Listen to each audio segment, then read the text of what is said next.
So one reason he was pushing towards India was he wanted to find a yogi and learn how to become immortal. And they told Alexander that we found the man, but he's not willing to come. But once he did one intelligent thing, that's the reason why we removed his third name.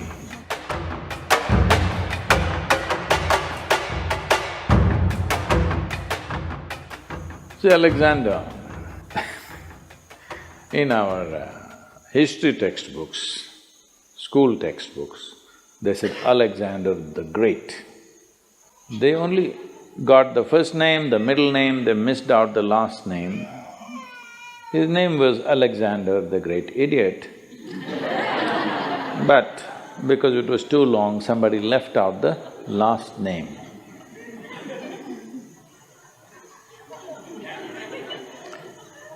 Well, the moment you make such a man, a great man in this world, then in many ways you have just destroyed the future of humanity. Because from the age of 16,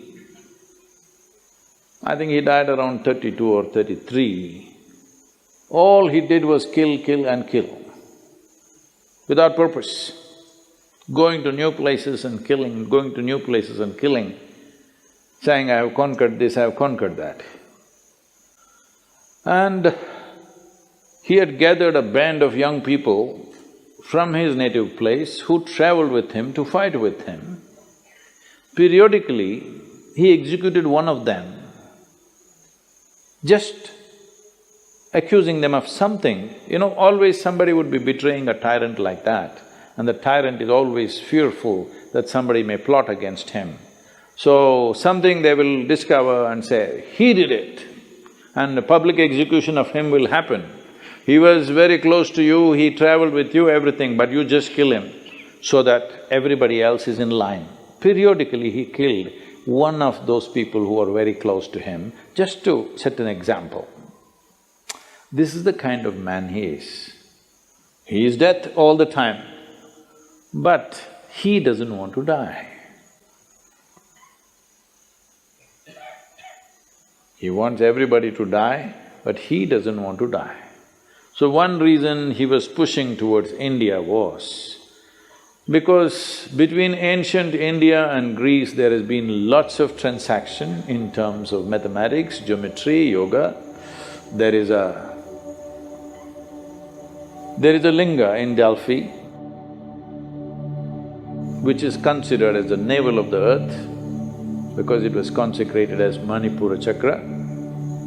The Manipuraka is so powerfully established there, now it's been removed from its original place and it is sitting in the museum, but still bit cracked, but it's still little, badly skewed, I would say, but still so powerful after, I don't know, maybe 5,200 years or so.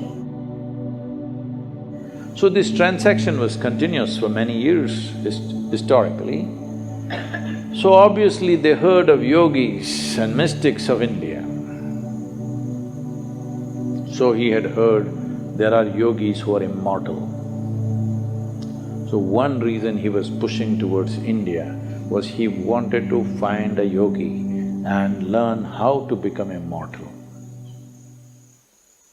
So then when he came close, when he crossed, I think Hindu Kush mountains, he crossed, right?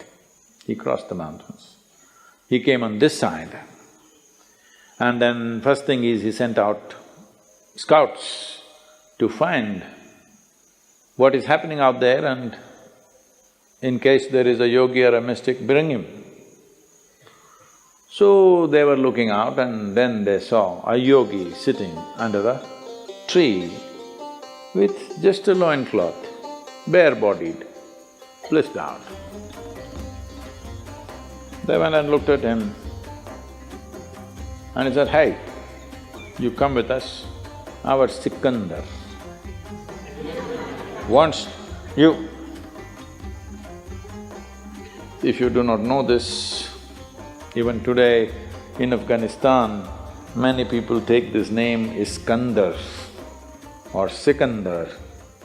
The original word for this is The root word for this came from skanda. Skanda is Shiva's son, what we call as Muruga in Tamil Nadu. Because Skanda was such a great warrior, so this word traveled. Anybody who was a great warrior became Skanda, Iskanda. Skanda, Iskanda, Sikandar, transformation happened to the word. So they said, Yogi, come. The yogi laughed and said, I'm not going anywhere. I'm right here.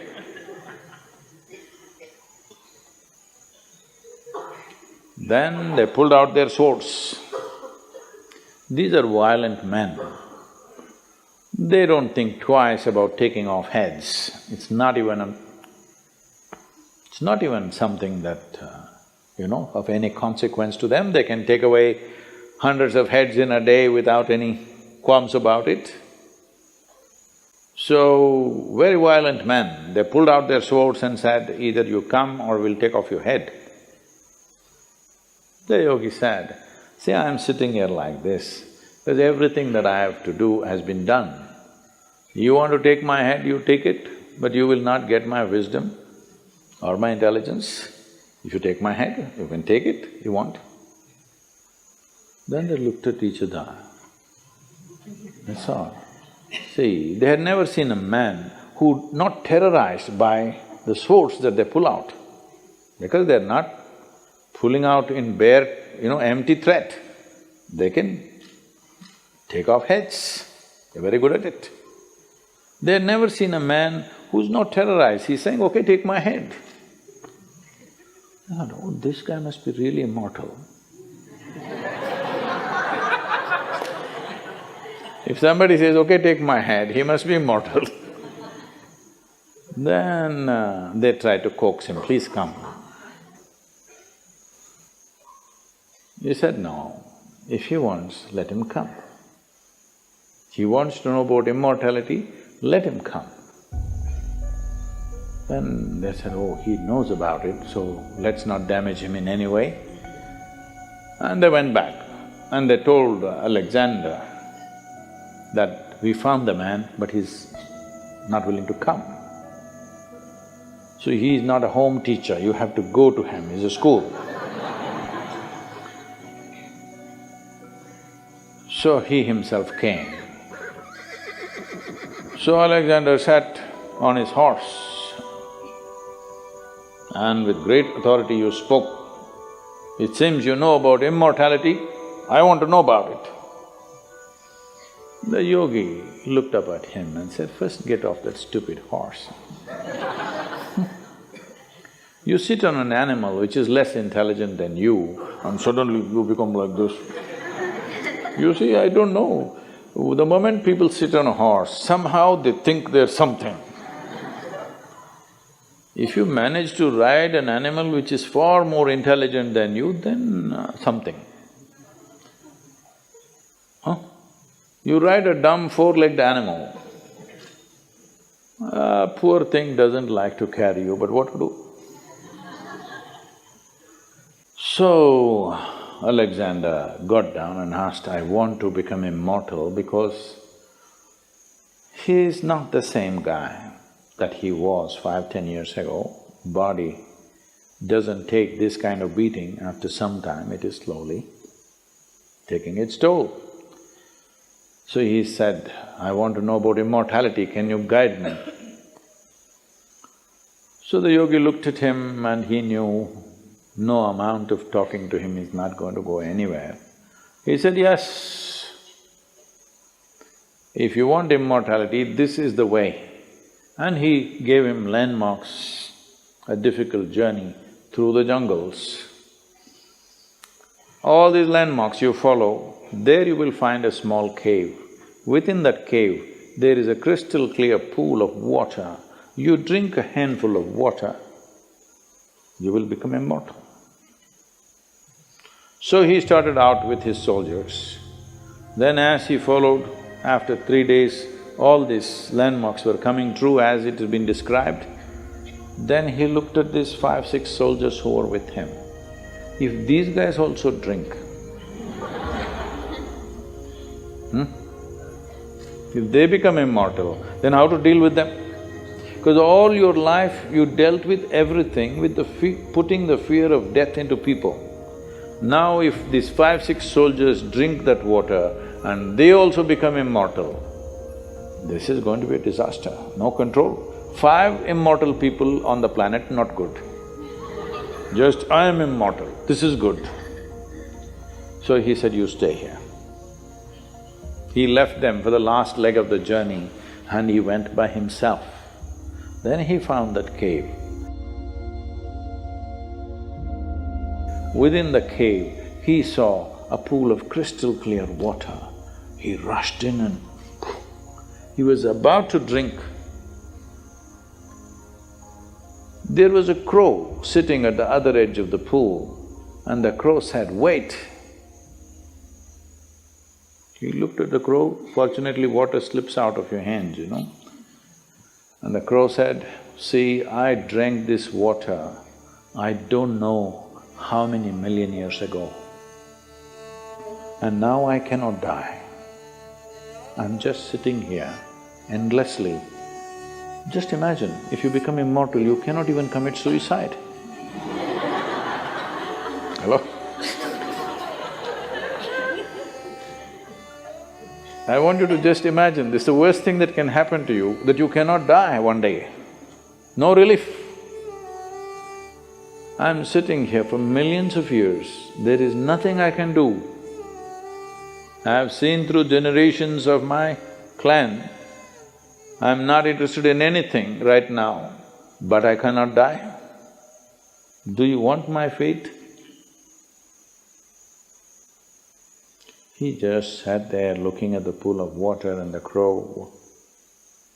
For once he did one intelligent thing, that's the reason why we removed his third name. He walked away without drinking that. And how fortunate are we that he is not anymore here. But he looks like he's taking rebirth in many places. Many similar people keep coming up here and there, but at least he is not here. We must learn, understand and live knowing that in many ways, the best thing about you is you will die one day. Hello?